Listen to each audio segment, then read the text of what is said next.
Boa noite, meu nome é Luiz. Eu e meu grupo vamos apresentar sobre ômega-2, metabolômica e nutrigenômica. Então, para começar a falar ali do estudo, chamado ômega, que vamos concentrar os 4 principais, que vai ser a genômica, o estudo que vai basicamente estudar todo o DNA de um organismo, seu genoma completo, ajuda a entender como o gene e seu organismo funciona. Isso da parte da genômica, Já a transcriptômica vai analisar o transcriptômica, ou seja, todos os RNAs presentes numa célula ou tecido em um momento específico. E vai mostrar quais genes estão ativos e em qual intensidade. Já a proteômica é o estudo do proteoma, o conjunto total de proteínas expressas de uma célula, tecido ou organismo, e a proteômica ela vai identificar, quantificar e examinar proteínas, suas modificações e interações. E também eu trouxe o que é metabolômica. A metabolômica ela faz parte daqueles 4 grupos das ciências ômicas. E a metabolômica, basicamente, ela vai analisar as pequenas moléculas que circulam ou estão presentes nas células, fornecendo uma pequena foto do metabolismo em um certo momento do estudo. O que é nutrigenômica? Basicamente, a nutrigenômica ela vai ser um estudo que ela vai estudar ali como o que acontece com certos alimentos que você come, que ele pode ligar ou desligar genes dependendo da comida que você come. E aqui a gente vai falar sobre genoma e nutrientes e interações. Basicamente vai ser nutrientes segundo genes por via de sinalização epigenética, um contexto um pouco do slide anterior, só que aqui ele pega um pouco mais de exemplo, ácidos gráficos vão ativar os PPARs e controlando o metabolismo lipídico. E também uma dieta pode modificar a metilação do DNA. Oi, eu me chamo Guilherme e eu vou falar sobre metabólitos no processo celular, apela na sinalização, produção de energia, defesa antioxidante e alteração de desequilíbrios metabólicos. Os metabólitos são fundamentais a manter a célula funcionando. Alterações do seu perfil podem sinalizar desde a inflamação até a carência de nutrientes. Fatores de risco e biomarcadores. Metabolômica identifica biomarcadores precoces, auxiliando o diagnóstico e prognóstico. Ou seja, nesse caso, eles conseguem identificar doenças como obesidade e câncer antes de elas apresentarem sintomas. E ajuda no diagnóstico precoce e em tratamentos personalizados. Aplicação na saúde, medicina personalizada, dieta adaptada ao perfil genético, metabólico, redução de risco para doenças crônicas e nutrição de precisão. Nesse caso entra a nutrigenética, que é olhando para o genoma da pessoa e identificando metabólitos e reações ambientais que envolvem a nutrição da pessoa, aí fazendo com que ela tenha uma dieta personalizada. E isso ajuda com problemas de doenças crônicas. Meu nome é Ana Carolina e eu vou falar sobre o artigo complementar. Eu trouxe um artigo que fala sobre a nutrigenética e a nutrigenômica como atuantes da prevenção de doenças crônicas. Esse trabalho é um trabalho de conclusão de curso que foi feito lá em São José dos Pinhais, no Paraná, no ano de 2024.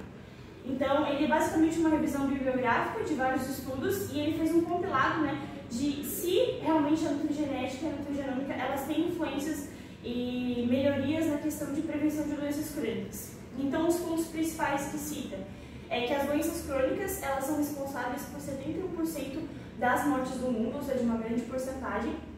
E essas principais doenças são as diabetes, obesidade, as doenças cardiovasculares e câncer, e que a má alimentação e os fatores genéticos eles são causas comuns para essas doenças. Então, a nutrigenética e a nutrigenômica, ela propõe uma abordagem personalizada de prevenção e tratamento. Então, depende da genética da pessoa, vai introduzir um tipo de alimentação. As aplicações, no caso, o artigo traz diversos tipos de aplicações. Então, eu trouxe uma de cada doença mais comum, No caso, temos o câncer. Então, o polimorfismo genético ele vai afetar o risco. Então, eles utilizam nutrientes bioativos, como polifenóis, que vão modular os genes ligados à doença. Também tem as doenças cardiovasculares, que eles fazem, então, uma dieta mediterrânea, mais uma questão de perfil genético, ou seja, eles analisam ali mais ou menos, e foi comprovado que tem uma prevenção eficaz, porque os genes como APOE e MTHFR influenciam nas respostas aos nutrientes. Tem também a obesidade, onde a gente tem genes como o FTO, que vai afetar a tendência de ganho de peso, e também eles mostram que com uma dieta adaptada a gente consegue então ajudar na perda de gorduras. E tem também as diabetes, onde é feita uma dieta personalizada com base na genética da pessoa, que vai melhorar o controle glicêmico e vai reduzir a resistência à insulina. Então, concluindo, é que a nutrigenética e a nutrigenômica ela vai permitir uma nutrição personalizada e vai considerar o perfil genético de cada indivíduo, ou seja, ela é muito mais dinâmica. Essa ciência ela vai tornar a prevenção e o tratamento de doenças crônicas muito mais eficaz, porque vai ser direcionado para o tipo de indivíduo. E a dieta, então, ela pode influenciar a expressão dos genes, melhorando a saúde e prevenindo enfermidades, como essas doenças que eu citei.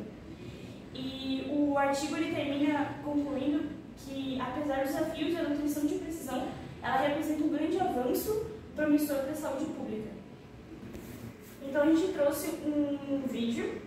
É um pouco antigo, mas ele fala como que a comida vai afetar os genes na nutrigenômica. Então ela explica de uma forma bem simplificada, uma reportagem. Mas onde é? O que há nas substâncias presentes nos alimentos e em certos nutrientes que têm a capacidade de ativar ou silenciar a expressão genética? A esperança de quem pesquisa em nutrigenômica é usar essa capacidade para desligar genes associados a uma doença e assim impedir a sua manifestação. Entendendo um pouquinho mais de como essa interação gene-nutriente acontece, eu posso dizer para vocês que acontece em duas direções, uma interação bidirecional.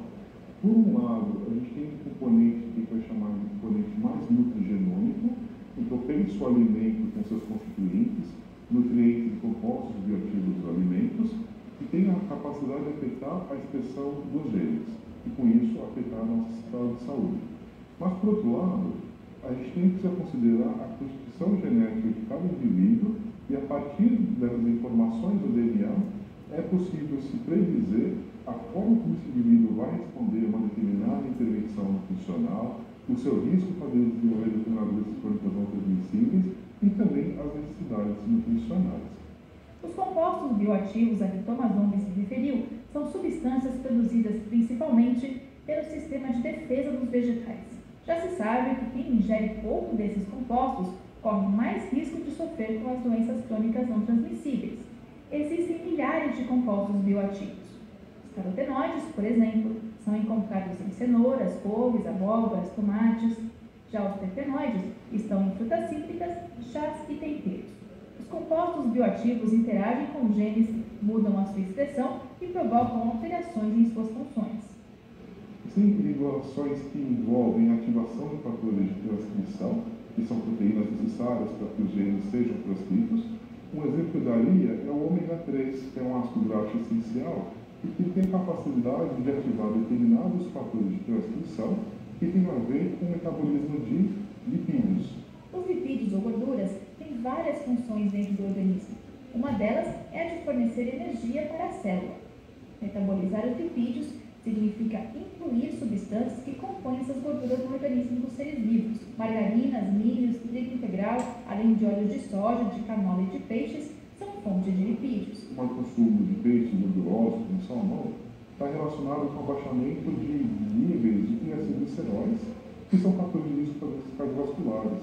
Então, a importância da pesquisa nutrigenômica é que ela começa a mostrar quais são os mecanismos pelos quais componentes dos alimentos, no caso o ômega 3, exercem seus efeitos benéficos. Thomas Ombe ressalta que o projeto Genoma Humano abriu caminhos para o estudo da interação entre genes e nutrientes. Esse foi um projeto ousado. Começou em 1990 e resultou no sequenciamento completo do genoma humano no ano 2000 por um consórcio internacional de cientistas. Hoje a gente entende que o conhecimento genômico ele é um ponto de partida, mas que a gente precisa considerar também a forma como esse genoma interage com os fatores ambientais. E existe uma expectativa de que a pesquisa em genômica possa dar maiores subsídios para que se entenda melhor o que o alimento contém em sua constituição e o que esses componentes fazem em relação ao metabolismo, a processos celulares. Né? Aqui no futuro, considerando tanto o